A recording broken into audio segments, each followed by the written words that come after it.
Bon les gars, cette semaine, petite semaine de cours finalement, donc j'ai nettement moins de temps pour avancer sur les projets perso, et cetera. Mais bon, c'est pas grave, c'est comme ça. Pour le coup, le diplôme que je veux obtenir à la fin de l'année, il est quand même dans mes objectifs, donc au final, bah, ça rentre dedans. Et puis, dans tous les cas, on a la semaine prochaine de libre pour continuer à avancer sur les projets. Pour ceux qui ne le savent pas, j'en ai pas parlé encore, mais je fais un diplôme de négociateur technico-commercial. Donc concrètement, le but derrière ce diplôme, c'est d'avoir des compétences de commercial. Donc là, actuellement, je cherche une alternance dans la communication, dans le marketing, dans le digital, dans la vente, etc. Et puis là, je viens littéralement de faire une landing page pour peut-être mon futur employeur. Je sais même pas si c'est mon employeur. Pour le coup, c'est possible que ça l'est ou non. Voilà, je me suis mis en entretien avec une personne de mon école qui s'occupe des organisations des alternances. Et du coup, bah, j'ai peut-être une touche en tant que gérant de la communication dans une grande entreprise. Donc c'est super, c'est génial. Si je suis accepté, c'est top. J'ai littéralement fait une landing page pendant plus de 2 heures sur mon ordinateur tout à l'heure. J'espère que ça va payer, j'espère que la personne qui s'occupe du recrutement va se rendre compte du travail qui a été émis derrière cette landing page. Je suis quand même en recherche parce qu'il faut quand même avoir une alternance pour valider son semestre, valider son année et avoir son diplôme à la fin. Parce que j'ai quand même pas fait 2 ans de formation pour rien. Donc là, cette semaine, je passe surtout du temps pour prioriser sur l'éducation, sur des cours, etc., sur le mémoire de fin d'année. Je pense que tu le sais, toi derrière ton écran, que c'est pareil pour toi en général. Si on a la même tranche d'âge, tu es au courant forcément que trouver une alternance c'est galère et qu'il faut forcément se démarquer des autres, faire des choses qui sont un petit peu différentes, un petit peu innovantes. Donc voilà, j'ai essayé de faire quelque chose de très clean. Là notamment c'est de la communication, donc j'ai essayé de faire en sorte que ce soit très clean, très propre, très réseaux sociaux, très web corporate. Bon allez, jour 2, on rentre à la casa. Elle continue d'y croire, elle s'imagine en limousine avec moi tous les soirs. La life, elle me demande du temps, fais des valises, direction le sud. On revient pas ce soir, veut s'endormir sous le soleil tous les Bon les mecs, vous soirs. savez, on revient au basique, hein, littéralement, on essaie de se construire vraiment sur des bases solides. Donc littéralement, des fois, il y a des choses que je vais faire que vous le savez déjà, qu'il faut le faire au départ.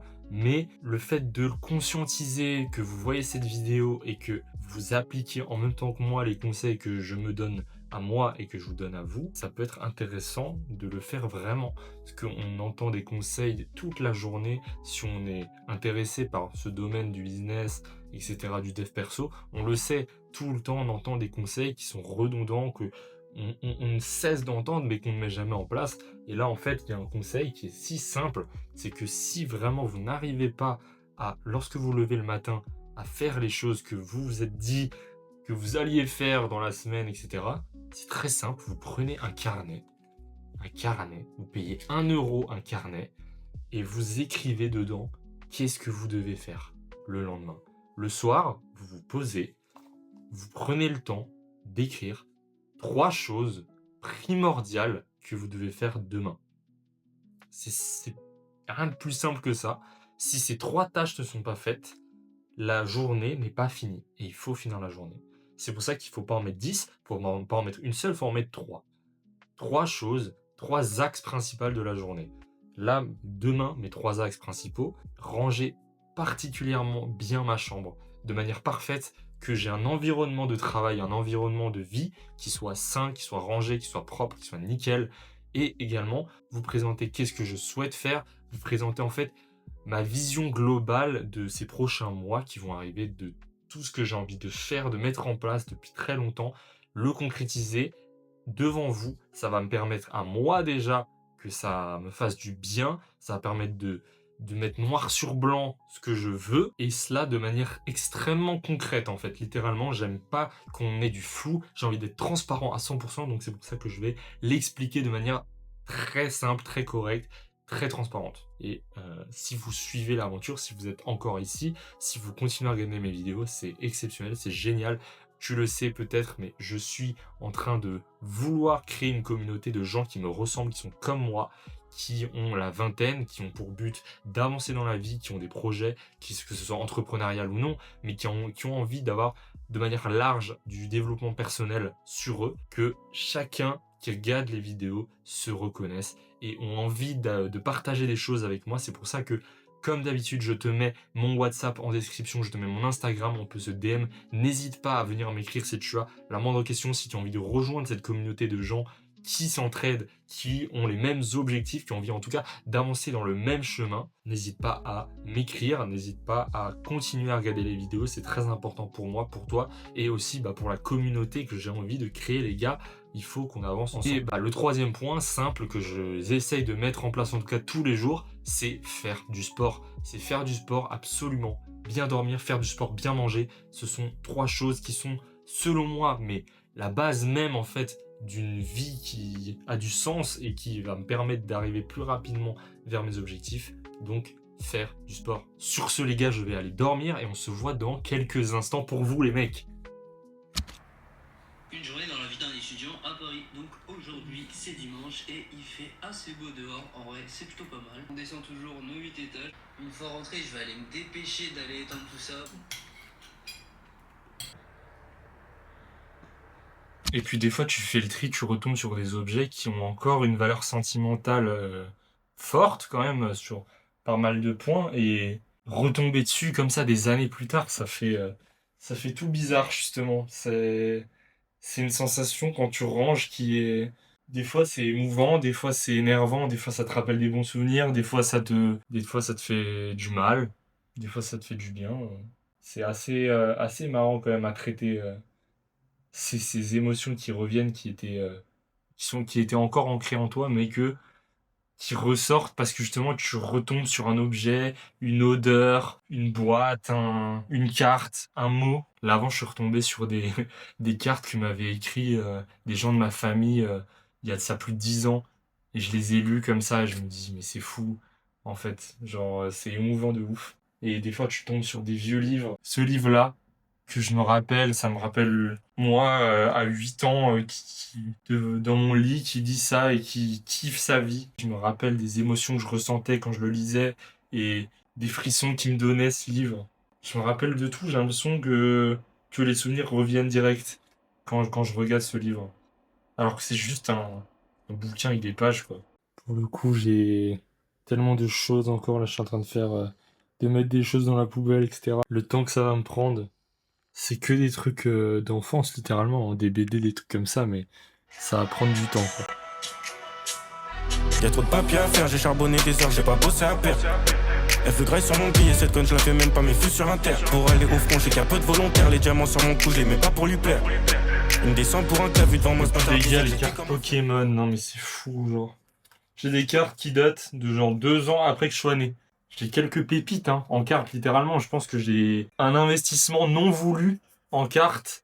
Enfin, ce qui est fou, c'est que je me rappelle à quel point l'investissement pour moi, c'est quelque chose qui est dans ma tête depuis tellement longtemps. C'est-à-dire que quand j'avais, je crois, 13 ans, 12-13 ans, j'achetais des choses et je disais comme argument à ma mère, achète ça, je vais pas l'ouvrir, mais je vais le garder car plus tard ça vaudra plus d'argent. Et je faisais ça avec des cartes Pokémon, avec des coffrets Pokémon, avec des boosters. Je sais pas qui m'a inculqué ça, parce que l'investissement, nous, on le voit pas comme ça quand on est jeune. On voit juste l'accumulation d'argent, mais pas le fait que la valeur peut se décupler avec le temps. Et là, typiquement, il y avait aussi une partie de moi qui était genre juste fan absolu de Pokémon. Genre, littéralement, c'est, je pense, ce que je préférais quand j'étais petit. Et en fait, j'ai des pépites sans le vouloir, littéralement, dans des carnets avec que des cartes sympas comme ça. Hein.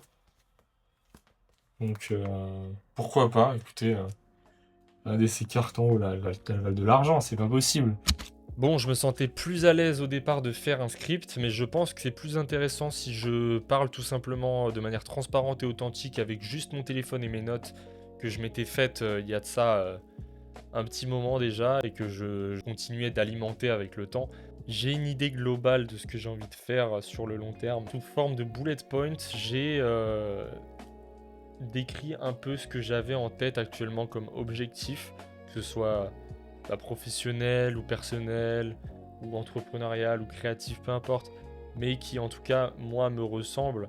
Donc, premièrement, ça serait d'avoir mon agence de création de contenu. Donc, en premier lieu, avoir la possibilité d'aider des entreprises à opter pour une stratégie de communication sur les réseaux sociaux en faisant des vidéos, en faisant des photos, en ayant une présence en fait sur les réseaux, et ça de manière quotidienne et assez originale, que ce soit pour des bijouteries, des salons de thé, des restaurants, des coiffeurs, peu importe. Juste le fait de développer la communication de ces entreprises sur les réseaux sociaux et leur marketing, pour moi c'est quelque chose que je trouve intéressant et qui serait forcément un portefeuille client qui s'agrandit de jour en jour. Ensuite, en deuxième point, ça serait du coup de développer ma personal brand comme je suis en train de le faire actuellement. Alors je sais que mon côté un petit peu introverti en moi a du mal avec ça. Alors, rien que le fait de parler avec la caméra en face, ça peut des fois être compliqué et que des fois je me reprends plusieurs fois, mais je sais que dans l'avenir, que dans le futur qui n'est pas si lointain finalement, les réseaux sociaux vont prendre une part énorme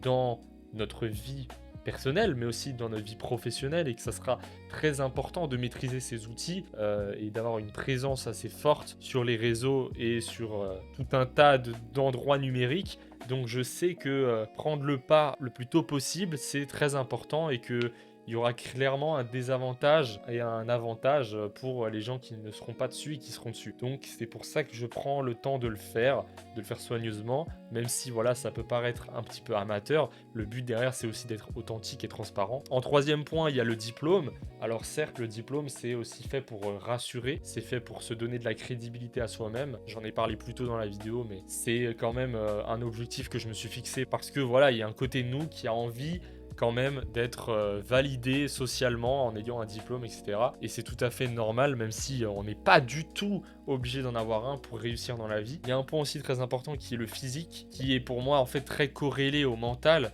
Donc je trouve ça intéressant de développer un physique, que ce soit juste pour la confiance en soi déjà, d'avoir un physique qui nous plaît, mais aussi que voilà, c'est le fait de se respecter soi-même, respecter son corps, respecter ses engagements, et que surtout ça laisse transparaître une certaine discipline. Si tu regardes dans la rue des gens qui peuvent être musclés, qui ont le physique de tes rêves, et tu vas tout de suite avoir une bonne image d'eux, parce que tu sais qu'ils sont motivés, tu sais que des fois c'est compliqué, mais ils vont quand même aller à la salle de sport, ils vont quand même faire le sport, et que tu arrives à passer quand même au-dessus des fois des obstacles. Donc si tu es dans la vingtaine et que tu as aussi des objectifs qui peuvent être créatifs, entrepreneuriaux, personnels, et que tu te reconnais un peu dans mon profil, n'hésite pas à m'écrire sur Instagram. J'ai même créé un groupe WhatsApp exprès pour l'occasion. Tu peux m'écrire sur le WhatsApp, on peut discuter ensemble, on peut s'échanger de la valeur. Et puis j'ai aussi mon Instagram qui a pour but aussi de créer une communauté de jeunes qui ont envie d'avancer dans la vie, qui ont envie de se démerder et qui ont envie de passer au-dessus de leurs peurs. Alors n'hésite pas à m'écrire, c'est très important. Tu ne retomberas peut-être plus jamais sur mon compte. J'ai hâte que tu suives ça tout au long de la chaîne, que tu puisses voir mon évolution et que ensemble on puisse évoluer. Ça serait exceptionnel que chaque personne qui regarde cette vidéo, qu'elle soit âgée de 15, de 16, de 20, de 35 ans, peu importe, qu'on puisse s'entraider ensemble, qu'on puisse évoluer ensemble, parce que si tu es là, c'est aussi que tu as envie de tout défoncer, que tu as envie de t'évoluer dans ta vie. Donc n'hésite pas à m'écrire, mec. Tu es peut-être derrière la vidéo et moi derrière la caméra, mais on a tous les deux un lien qui nous relie, c'est qu'on a envie de tout défoncer, qu'on a envie d'avancer dans notre vie, qu'on a envie de se développer, qu'on a envie de faire avancer ses projets, créer ses projets. Mec, n'hésite pas à m'écrire. Il y a un truc que j'ai mis vraiment beaucoup de temps à comprendre, alors que tout le monde le répète à chaque fois, tout le monde le dit. Mais en fait, il faut trouver dans tous les cas du bonheur, du sens, un petit peu d'explication derrière le fait que ce qu'on va faire dans la journée, ça n'a jamais vraiment beaucoup de plaisir à nous apporter. Mais par contre, sur le long terme, le bonheur va être décuplé fois 1000, quoi. Donc en fait, si tu as une journée qui n'est pas excitante, qui ne donne pas envie à 100% de te lever le matin, c'est normal. Et c'est logique. C'est-à-dire que personne n'a vraiment envie de bosser pendant des heures sur un ordinateur sans résultat direct. C'est normal. Donc en fait, c'est comme avec le sport. Là, je reviens de ma séance, donc cardio renforcement. Je vous mettrai quelques images à l'écran, pour le coup, où pendant cette séance, c'est sûr que la dopamine, je l'aurais eu plus vite si j'étais devant une vidéo YouTube McFly Carlito. Mais en fait, là, maintenant, quand je vous parle, après cette séance, je la ressens, cette dopamine. Et je sais qu'elle est beaucoup plus forte que si j'avais juste regardé cette vidéo de 45 minutes de McFly Carlito. Et en fait, si tu n'as pas ce pourquoi et cette volonté et ce sens quand tu fais des actions, c'est normal que tu abandonnes au bout de 3 secondes, au bout de 2 jours. En fait, c'est normal parce que concrètement, tu suis des vidéos, tu suis le quotidien de gens qui, pour eux, ont réussi à s'accaparer ce bien-être en faisant des choses banales ou qui peuvent être un peu redondantes, que tous les jours tu dois faire pour que le process t'amène à des résultats. Et du coup, c'est normal que tu t'ennuies. Tu copies quelqu'un qui, lui, a trouvé son pourquoi et son sens, pendant que toi, tu es littéralement juste en train de copier sa méthode à 100%, sans te remettre en question sur qu'est-ce qui compte vraiment pour toi. C'est comme si tu étais en classe et que tu écrivais la même chose que ton camarade à droite.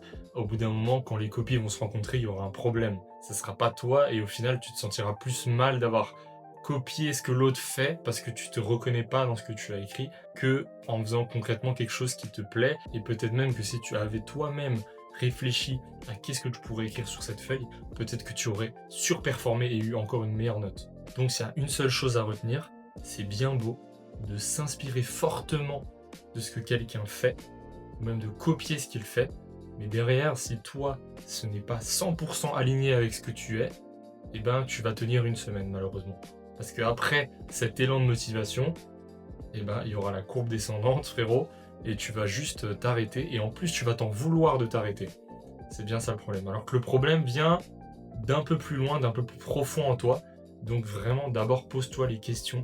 Est-ce que ça a du sens pour moi? Est-ce que ça, c'est vraiment ce que j'ai envie de faire? Est-ce que ce business, c'est celui-là que j'ai envie de faire? Est-ce que ce sport, c'est celui-là que j'ai envie de faire? Est-ce que c'est réellement ce type de personnalité que j'ai envie d'avoir? C'est des questions qui sont tellement profondes, mais qu'il faut, à la base même du bonheur, se poser.